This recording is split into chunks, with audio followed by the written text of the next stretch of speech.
आप देख रहे हैं विकास सर क्लासेस। मैं आज आप लोगों के बीच मैट्रिक एग्जाम 2023 का एक महत्वपूर्ण विषय गणित के ऑब्जेक्टिव प्रश्न को कैसे हम 50 में 50 लाए, यह बताने जा रहा हूं। मैट्रिक के एग्जाम में जैसा कि आप सभी जानते हैं कि 100 मार्क्स का परीक्षा में 50 मार्क्स सिर्फ ऑब्जेक्टिव क्वेश्चन होता है और ऑब्जेक्टिव कठिन से कठिन सवाल तो सॉल्व करना आसान लगता है बच्चों को, लेकिन ऑब्जेक्टिव सॉल्व 50 में 50 कर पाना मुश्किल होता है। आज मैं बहुत ही आसान तरीके से चैप्टर वाइज, जो गणित में जितने भी चैप्टर हैं सबका चैप्टर वाइज मैं ऑब्जेक्टिव आपके बीच बताऊंगा, समझाऊंगा। और आपको मेरी कक्षा में अच्छा लगे तो आप मेरे चैनल को लाइक करें, सब्सक्राइब करें, शेयर करें। यह आपके लिए बहुत ही उपयोगी क्लास होने जा रहा है। पहला चैप्टर है वास्तविक संख्या और विषय गणित, मैट्रिक एग्जाम 2023। जैसा कि पहला इस तरह का प्रश्न आता है, 7 + √2 यह एक कैसी संख्या है? परिमेय संख्या है, अपरिमेय संख्या है, भिन्न संख्या है, पूर्णांक है। तो अगर आप मेरे चैनल पे देख रहे हैं तो उसमें कमेंट भी कीजिए कि परिमेय संख्या है कि अपरिमेय संख्या है, कि भिन्न संख्या है, कि पूर्णांक संख्या है।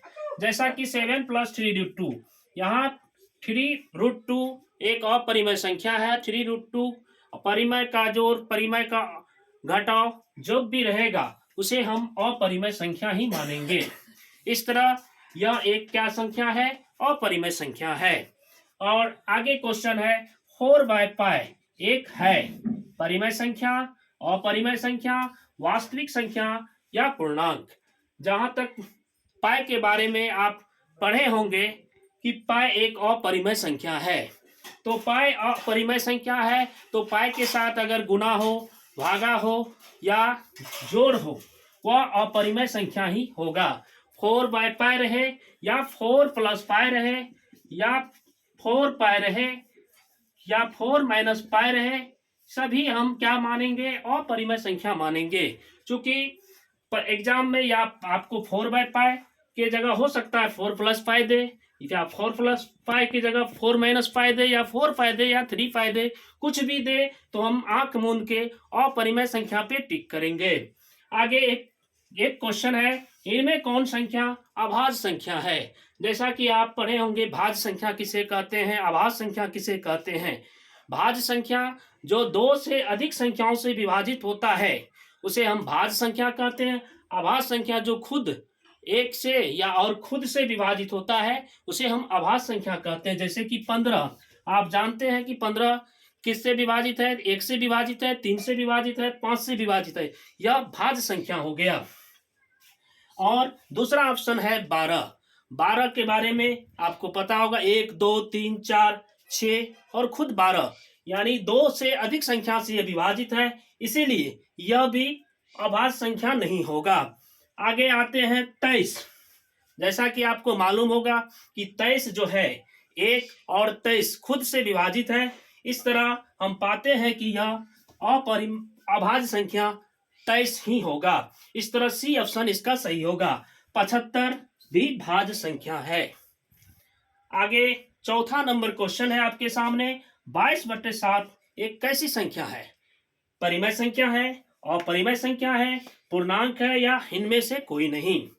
तो 22/7 जैसा कि आप परिमेय संख्या के बारे में पढ़े होंगे कि जो संख्या p/q के रूप में होता है और q ≠ 0 होता है उसे हम परिमेय संख्या कहते हैं। इसलिए यह कौन सा संख्या होगा बच्चों? परिमेय संख्या होगा। और आगे एक क्वेश्चन है 5 नंबर का, भाज्य बराबर भाजक गुना व्हाट प्लस शेषफल। तो इसमें हमें खाली जगह में क्या भरेंगे जिससे इसका सूत्र जो है पूरा हो जाएगा।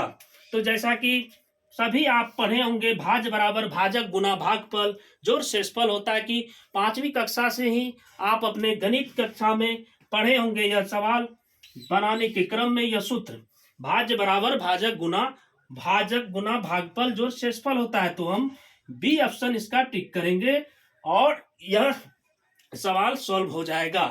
इस तरह से हम आसानी से ऑब्जेक्टिव प्रश्न को सॉल्व करके 50 में 50 ला सकते हैं। बचा 50, वहां आप मैथ अच्छे से सवाल को सॉल्व कर सकते हैं, तो 50 में 50 की जगह आप 45 ला सकते हैं। अगर अच्छा गणित ऐसा विषय जिसमें आप 100 में 100 भी ला सकते हैं।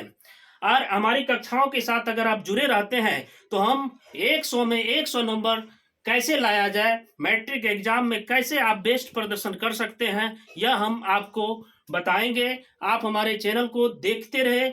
आगे की कक्षा के अपडेट के लिए